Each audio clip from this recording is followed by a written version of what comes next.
Hi guys, Kaza here. Welcome back. We're back with some more The Amazing Shinsengumi with Shinpachi. Chapter 68. We're like one away, or after this, we're like one away from ending the chapter, and then we have our endings. There's 3. So hopefully we'll end up with something good. Alright, let's get going. Chapter 6. I'm the leader of the Shinsengumi first and a human second. After the Okita incident, the Shinsengumi was left without work for some time. That incident became a trigger that set off those in favor of the emperor. I heard from the landlord that the Aizu domain and the Chonsu domain were at war. The battle was so huge that street fights were breaking out even in Kyoto. The Shinsengumi who were part of the Aizu domain participated in the fight as well. Henry, be careful when you go outside. You'll be in a lot of trouble if you get caught up in the battle. Okay, I understand, I answered, partially absent-minded. When I thought about Shinpachi putting himself in danger again, I couldn't stay calm. In my head, I knew the members of Shinsengumi go hand in hand with danger, but I couldn't hide my true feelings. Shinpachi, if it's possible, I don't want him to go into battle. I was so worried about Shinpachi. I let my shoulders drop and sighed. Then I heard a familiar voice. Henri, what's wrong? Why'd you sigh like that? Shinpachi was standing there with his good, old, refreshing smile. Even though he was going to war, Shinpachi acted the same. Oh. He was as kind as always. It felt so cruel. Does he even know I'm worried about him? Thinking that, I looked at him loathingly. What's wrong? You're going to fight after all, aren't you? I already knew, but I wanted to hear it from Shinpachi's mouth. He looked a little worried, but he nodded as refreshingly as ever. Yeah, of course. Today we're all heading to the battlefield. Hearing his words, my chest anguished in pain. Shinpachi's going to put his life in danger again.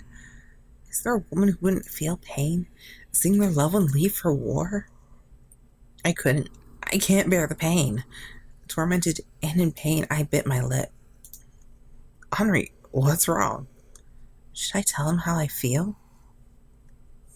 Tell him, don't tell. I think that would distract him in battle, so no telling. No, it's nothing. Are you sure? If it's nothing, then that's fine. I couldn't tell him not to go into battle. I couldn't throw my feelings at him because he was doing his duty. Even if I'm in pain, even if I'm suffering, I need to send him off with a smile. I held in my pain and looked up at Shinpachi with a smile on my face. I'll make something good for you and wait. So, please come back safely. I'll be waiting for you. Henri, okay, got it. I promise I'll come back. Shinpachi pulled my shoulders in and hugged me. I felt his feelings from his embrace. I won't do anything to make you cry. Please, don't worry. Believe in me and wait here. I can do my best knowing you're waiting for me. He looked at me with his gentle eyes. If he looks at me like that, all I can do is nod. I endured the pain in my chest and nodded. Okay, I'll be waiting. I'll believe in you and wait. As he looked at me, Shinpachi nodded as well. His eyes reflected how much he believed in me. I wonder if Shinpachi would think of me, even in battle. If he did, then I had to believe in him and wait for his return. I held in my tears and hugged Shinpachi with all my might. That happened before the Shinsengumi left for battle. Isami came to visit Shinpachi and entered his quarters. I brought tea for them and tried to enter Shinpachi's room. When I put my hand on the door, I'm against it. Guess what? Shinpachi's rough voice echoed in the hallway. His hand stopped. Shinpachi. Even though there was a door between us, I could feel the tension in the air. What's happening?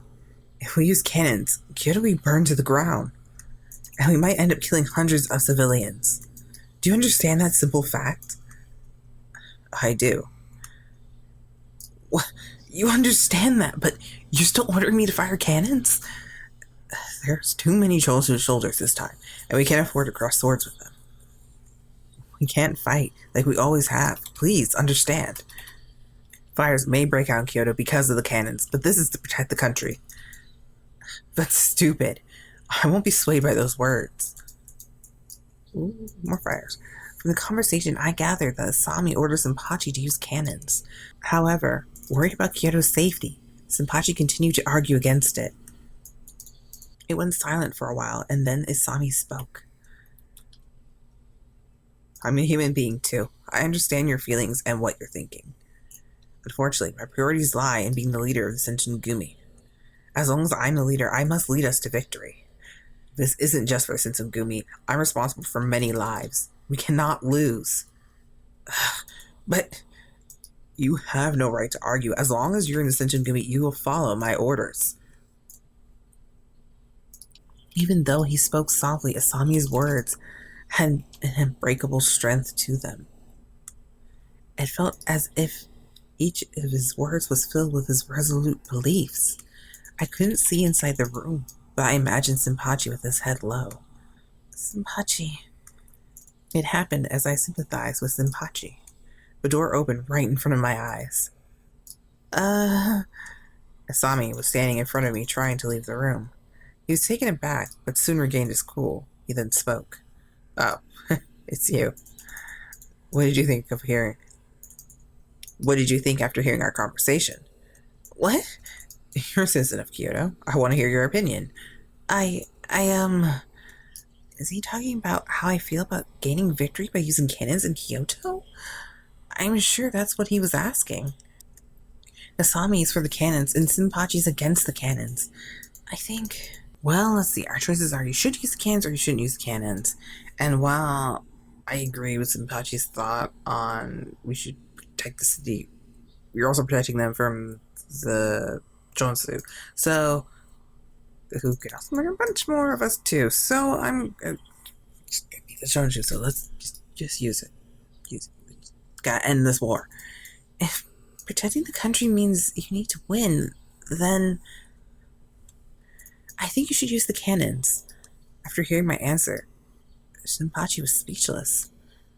Maybe I gave a bad answer. So that's your opinion. Got it. Asami kept his words short and left. As I saw him leave, Shinpachi called me from his room. Uh-oh. So you heard, huh, Henri? I'm sorry. I didn't mean to eavesdrop, but I looked at the tea. I'd failed to serve them. No, you don't need to apologize. I'm sure you learned more about the Shinsengumi. It's just that Captain Kondo said, I have to prioritize being a warrior over my humanity. I have to be a Shinsengumi soldier. But I can't do that.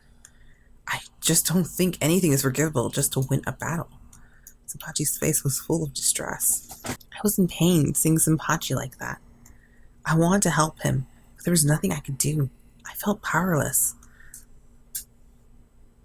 Thus, Asami led the Shinsengumi to the battlefield at the Imperial Palace in Kyoto. I saw Shinpachi off and kept watching until I couldn't see him any longer. God, please, allow Shinpachi and the Shinsengumi to return home safely. After Shinpachi and the others went to battle, I busied myself with work inside the base. If I didn't, I wouldn't have been able to keep my worries at bay. I thought I should tidy up the base, for Shinpachi and the other soldiers' return. I remembered the conversation Shinpachi and I had before he left. I told him I'd make something good and wait. He smiled with such joy when I told him that. Remembering our conversation, I went to buy ingredients for dinner. How fast of a battle do you think this is going to be? I'll make Shinpachi's favorite. That way he'll be happy when he gets back. I left the base and went to the store. I mean, I'm perfectly fine. Just, the battle gonna start. I wouldn't really be into wandering around at this hour, right? We sure you don't have these ingredients at home? Well, I chose ingredients for the meal I was going to make. I heard something that sounded like an explosion somewhere far in the distance. What was that sound just now? It was faint and far-off explosion, but my anxiety started to churn. Was that the sound of cannons firing? Possibly? In the back of my head, I remembered Asami and Shinpachi's conversation. Shinpachi's regime would fire cannons at Kyoto? I was astonished and my heart beat faster. There's no way Shinpachi would do that. He was so against firing cannons. I couldn't just stand there, so I ran toward the sound of cannons firing. Why would you do that? Why would you run towards it? Are you crazy? I couldn't calm down unless I saw with my own eyes that Kyoto was safe. After running for a while, I turned a corner with many stores lined up, and I saw the thing I had feared the most. There were crimson flames rising upward. The city I knew so well was in a sea of flames. I saw the scenery I knew so well burn. I stood there, dumbfounded. I thought the cannons Shinpachi fired could have caused these flames. I felt dizzy and everything before me began to shake. However, the scream from the townspeople rang in my eyes.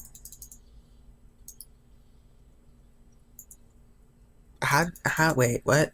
How do screams ring in your eyes? Do you see sound waves? What's going on? I think you mean ears. She has a really interesting vision going on there. When I came back to my senses, I saw the flames right next to me. I turned around in a panic and tried to run back the way I came.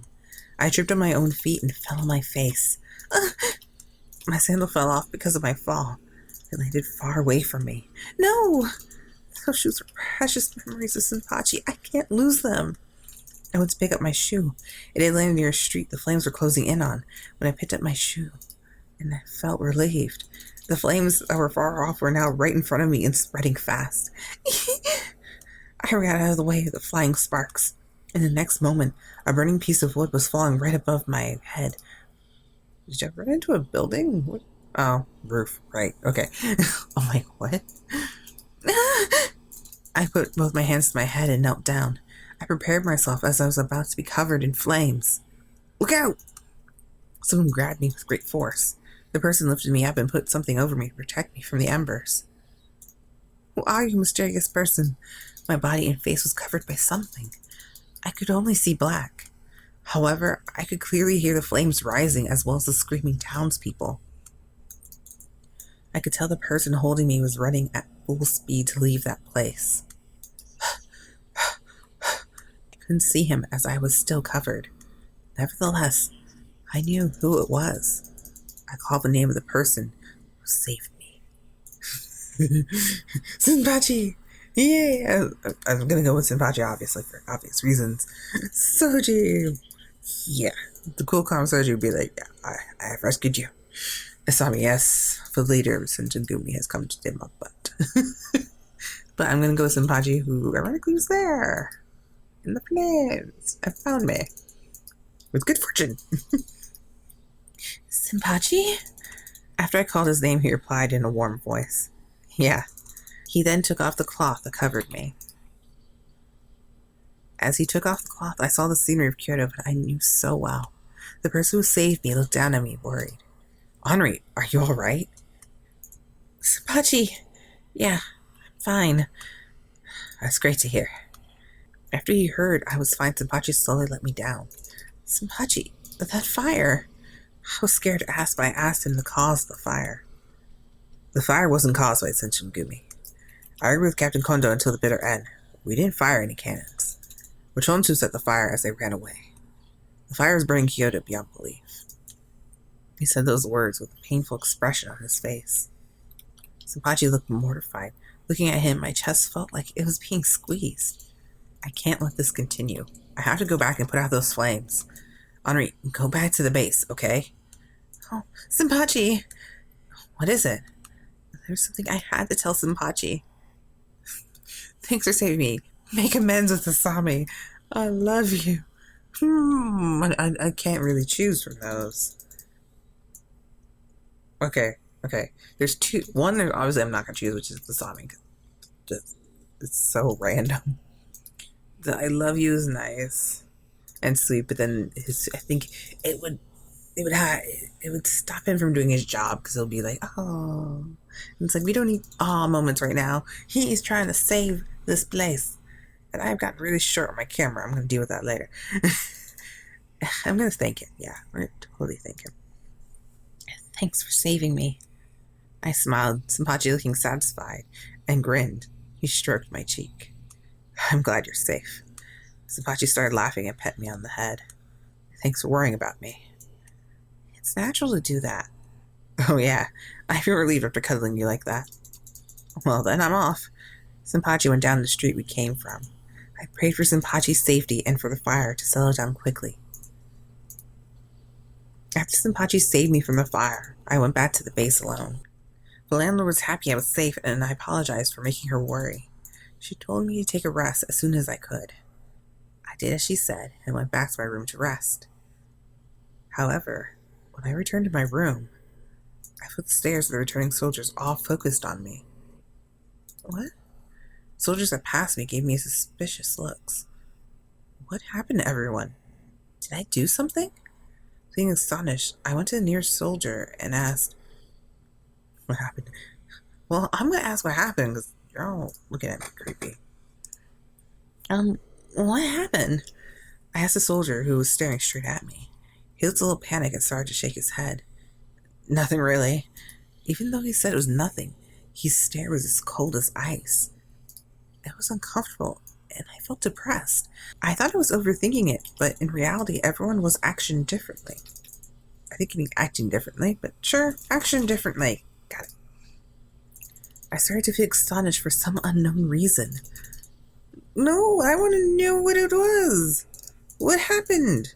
Tell me. Don't leave me hanging. You're mean. I got 82%. Yay! Alright, guys. I'll see you in Chapter 7. Until then, don't forget to check out the links down below for my Facebook, Twitter. Keep up to date with all the good stuff. Puppy picture too. And you can also check out the Discord, hang out there, and I'll see you guys on Anime Saturday. Until then, Kaze out. Bye, guys!